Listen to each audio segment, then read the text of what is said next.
হাদিসের আলোকে ইসলামী শরীয়তের বিধানগুলো শোনানোর চেষ্টা করব ইনশাল্লাহ। প্রথমে বলছি যে কোরবানির ফজিলত। কোরবানি করার অনেক সওয়াব এবং মর্যাদা রয়েছে। হযরতে যায়েদ ইবনে আরকম রাদিয়াল্লাহু তাআলা আনহু সূত্রে বর্ণিত এক হাদিস, সাহাবাই কেরাম নবী করিম সাল্লাল্লাহু আলাইহি ওয়াসাল্লামকে জিজ্ঞাসা করলেন, ইয়া রাসূলুল্লাহ, মা হাযিহিল আযাহি, এই কুরবানিটা কি? কুরবানির অবস্থান, কুরবানির ফজিলত, কুরবানির মর্যাদা, কুরবানি কেন করব, কুরবানি কোত্থেকে আসলো, এই সব প্রশ্ন সাহাবায়ে কেরাম সংক্ষিপ্তভাবে বললেন, মা হাযিহিল আযাহি। রাসূল করিম সাল্লাল্লাহু আলাইহি ওয়াসাল্লাম কুরবানির ঐতিহাসিক বিবরণ তুলে ধরে বললেন যে এই কুরবানিটা হলো তোমাদের জাতির পিতা, ধর্মীয় পিতা, তশরিঈ পিতা হযরতে ইব্রাহিম আলাইহিস সালাতু ওয়াস সালামের সুন্নত। ইব্রাহিম আলাইহিস সালাতু ওয়াস সালামের তরিকা, ইব্রাহিম আলাইহিস সালাতু ওয়াস সালামের ইবাদতের একটি স্মৃতিচারণ। সাহাবায়ে কেরাম আরজ করলেন, যদি এটা ইব্রাহিম আলাইহিস সালাতু ওয়াস সালামের ধর্মের স্মৃতিচারণ হয়, ইব্রাহিম আলাইহিস সালাতু ওয়াস সালামের শরীয়তের স্মৃতিচারণ হয়, ইব্রাহিম আলাইহিস সালাতু ওয়াস সালামের সুন্নত হয়, তাহলে এতে আমাদের জন্য কি লাভ এবং কি সওয়াব রয়েছে? রাসূল করিম সাল্লাল্লাহু আলাইহি ওয়াসাল্লাম উত্তরে বলেন যে এগুলোর কুরবানির জন্তুর প্রত্যেকটি পশমের বিনিময়ে এক একটি সওয়াব রয়েছে। সুবহানাল্লাহ। সাহাবায়ে কেরাম এই বিশাল সওয়াবের কথা শুনে আবারও প্রশ্ন করলেন যে অনেক জন্তু আছে যেগুলোর গায়ে পশম এবং লোম বেশি থাকে, তাহলে কি যে সমস্ত পশুর গায়ে বেশি পরিমাণ দেখতে বেশি লাগে, এই পরিমাণ লোমওয়ালা জন্তুর লোমের বিনিময়ে কি সওয়াব পাওয়া যাবে? রাসূল করিম সাল্লাল্লাহু আলাইহি ওয়াসাল্লাম তার উত্তরে বললেন, বিকুল্লি শাআরাতিন মিনাস সুফি হাসানা, প্রত্যেক পশমওয়ালা জন্তুর পশমের বিনিময়েও এক একটি নেকি রয়েছে। সুবহানাল্লাহ। তো কুরবানির আমরা সংক্ষিপ্ত ইতিহাসও জানতে পারলাম যে হযরতে ইব্রাহিম আলাইহিস সালাতু ওয়াস সালাম আত্মত্যাগ এবং বিসর্জন তথা দুনিয়ার মায়া মহব্বত, আওলাদ ও সন্তানের মায়া মহব্বত ত্যাগ করে আল্লাহকে রাজি খুশি করার চেষ্টা করেছিলেন। হযরতে ইসমাঈল আলাইহিস সালাতু ওয়াস সালামকে কুরবানির জন্য প্রস্তুতি নিয়েছিলেন, কিন্তু রব্বুল আলামিন যখন দেখলেন ইব্রাহিম আলাইহিস সালাতু ওয়াস সালামের সকল প্রস্তুতি পরিপূর্ণতায় পৌঁছেছে, তখন আল্লাহ পাক রব্বুল আলামিন ভবিষ্যৎ প্রজন্ম ও অনাগত উম্মতের দিকে লক্ষ্য করে রব্বুল আলামিন তার বিনিময়ে একটি জান্নাত থেকে দুম্বা পাঠিয়েছিলেন। সেই দুম্বার মাধ্যমে ইব্রাহিম আলাইহিস সালাতু ওয়াস সালাম কুরবানির জন্তু কুরবানির সূচনা করেন, আর এখান থেকেই আমাদের পর্যন্ত কুরবানিতে জন্তু কুরবানি করার নিয়ম প্রচলিত হয়। দ্বিতীয় বিষয় আমরা জানতে পারলাম যে এই কুরবানি যে আমরা দিয়ে থাকি শুধুমাত্র ইব্রাহিম আলাইহিস সালাতু ওয়াস সালামের মতো আত্মত্যাগ, আত্মবিসর্জন, সম্পদ বিসর্জন, সন্তান বিসর্জন এগুলোর শিক্ষা দেওয়া তাই নয়, বরং যে জন্তু কুরবানি দেওয়া হবে সেই জন্তুটার প্রত্যেকটা লোমের বিনিময়ে এক একটি সওয়াব আল্লাহ পাক রব্বুল আলামিন দান করেন। সুবহানাল্লাহ। দ্বিতীয় হাদিস হযরতে আয়েশা সিদ্দিকা রাদিয়াল্লাহু তাআলা আনহা থেকে বর্ণিত। রাসূল করিম সাল্লাল্লাহু আলাইহি ওয়াসাল্লাম বলেন,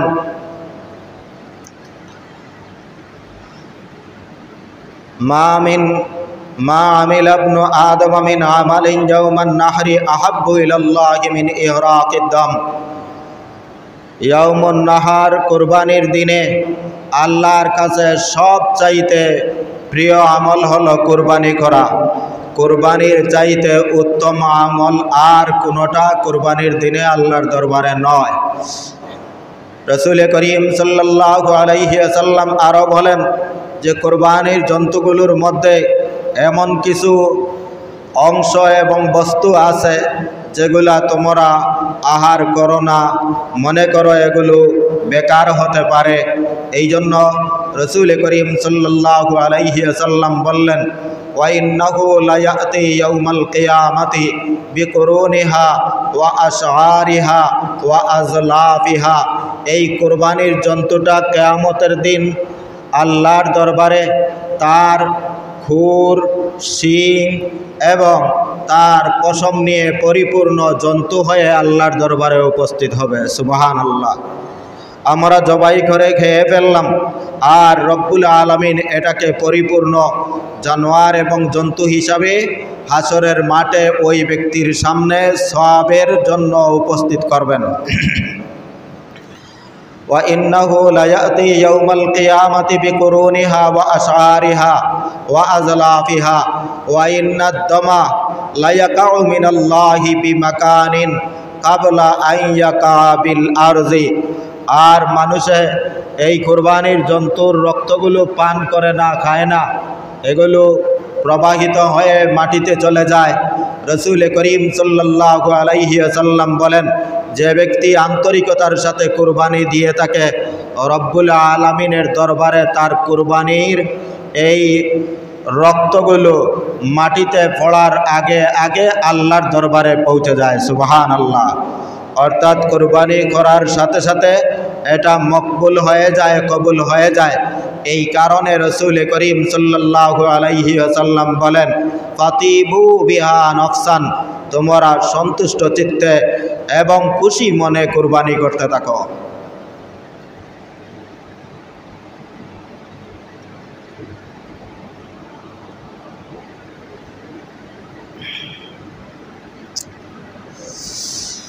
وعن زيد بن أرقم رضي الله تعالى عنه قال أصحاب رسول الله صلى الله عليه وسلم يا رسول الله ما هذه الأضاحي। হযরত যায়েদ ইবনে আরকম রাদিয়াল্লাহু তাআলা আনহু বলেন, আল্লাহর সাহাবায়ে কেরাম রাসূল করিম সাল্লাল্লাহু আলাইহি ওয়াসাল্লামকে প্রশ্ন করলেন, ওগো আল্লাহর রাসূল, আমরা যে কুরবানি দিয়ে থাকি এই কুরবানির মাহাত্ম্য কি, গুরুত্ব কি? রাসূল করিম সাল্লাল্লাহু আলাইহি ওয়াসাল্লাম বলেন, সুন্নাতু আবিকুম ইব্রাহিম আলাইহিস সালাম। এগুলো হলো ইব্রাহিম আলাইহিস সালাতু ওয়াস সালামের সুন্নাত এবং তরিকা। ক্বালু ফামা লানা ফিহা ইয়া রাসূলুল্লাহ। সাহাবায়ে কেরাম আবারও প্রশ্ন করেন, তাহলে ইব্রাহিম আলাইহিস সালাতু ওয়াস সালামের সুন্নাত তরিকা হলে এগুলোতে আমাদের জন্য কি লাভ এবং কি উপকার? নবীজি বলেন, বিকুল্লি শারাতিন হাসানা। এই কুরবানির জন্তুর প্রত্যেকটি লোমের বিনিময়ে একটি সওয়াব রয়েছে। ক্বালু ফাসসুফু ইয়া রাসূলুল্লাহ। সাহাবায়ে কেরাম আবারও প্রশ্ন করেন, যে সমস্ত জন্তুর পশম জাতীয়, পশম বিশিষ্ট, অধিক কেশ বিশিষ্ট জন্তু, সেগুলোর লোমের বিনিময়ে কি একটি সওয়াব পাওয়া যাবে? নবীজি উত্তরে বলেন, ফাসসুফ বিকুল্লি শারাতিন মিনাস সুফি হাসানা। পশম বিশিষ্ট জন্তুগুলার পশমের বিনিময়ে একটি সওয়াব রয়েছে। সুবহানাল্লাহ। আম্মা জান আয়েশা সিদ্দিকা রাদিয়াল্লাহু তাআলা আনহা হতে বর্ণিত, রাসূল করিম সাল্লাল্লাহু আলাইহি ওয়াসাল্লাম বলেন, মা আমিলা ইবনু আদম মিন আমালিন ইয়াওমান নাহরি আহাব্বু ইলাল্লাহি মিন ইহরাকিদ দাম। আদম সন্তানের কোনো আমল কুরবানির দিনে কুরবানি করা ব্যতীত, রক্ত প্রবাহিত করা ব্যতীত কোনো আমল আল্লাহর দরবারে এত প্রিয় নয়।